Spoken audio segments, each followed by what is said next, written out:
Okey, baru-baru ni aku ada beli screwdriver jenis elektrik yang menggunakan bateri untuk memudahkan kerja-kerja aku untuk membuka dan mengetatkan skru. Alat mesin screwdriver elektrik yang menggunakan bateri yang aku masukkan adalah seperti ini. So aku bawa beli. So dalam dia macam ni. Sekejap aku buka korang tengok. Buka dia tak begitu besar lah, kecil macam ni ya. Okey, yang aku masukkan adalah seperti ini. Okey, screwdriver elektrik yang aku masukkan macam ni yang menggunakan bateri ya. Memang tak ada wire apa semua, dia memang 100% bateri. Bateri yang aku masukkan adalah seperti ni. Ni aku buka. Okey, dia macam ni, nampak? Dia menggunakan bateri saja dan tak ada tempat soket wire pun. Memang menggunakan bateri 100% dan bateri yang diberikan ada dua. Macam ni dan juga ni, ada dua bateri. Dan yang lebih penting bila kehabisan bateri, korang boleh cas mula gunakan terminal ni ya. So terminal ni maksud aku macam ni plug dia kan. Tu ni tempat pengecasan dia. Bila dah habis kan, korang boleh masukkan tempat dia macam ni. Kemudian cas dia macam biasa. Macam tu je. Bila warna merah maksudnya bateri belum penuh. Bila dah hijau bateri dah penuh. Okey, korang faham ya? So dia ada dua. So sambil satu korang guna, satu lagi korang boleh cas. So memang memudahkan lah. Okay. Okay, aku ambil bateri ni dan kemudian masukkan ke bawah dia. Okay. Dan bawah ni ada tengok kan. Ada tulis bateri. Nampak kat depan dia ni dia ada bagi satu saja mata yang ada. Nampak ni, dia bagi satu je.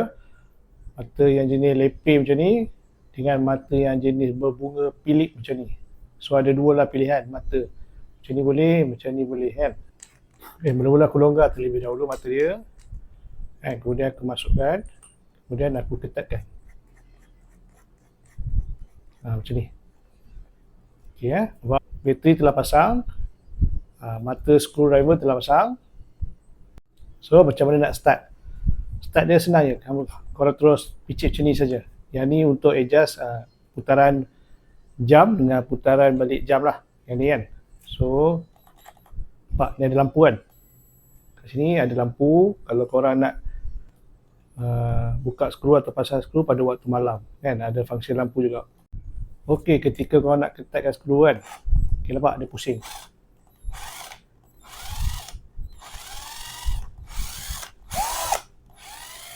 Tekan sikit dia slow, tekan lebih lagi dia lebih laju.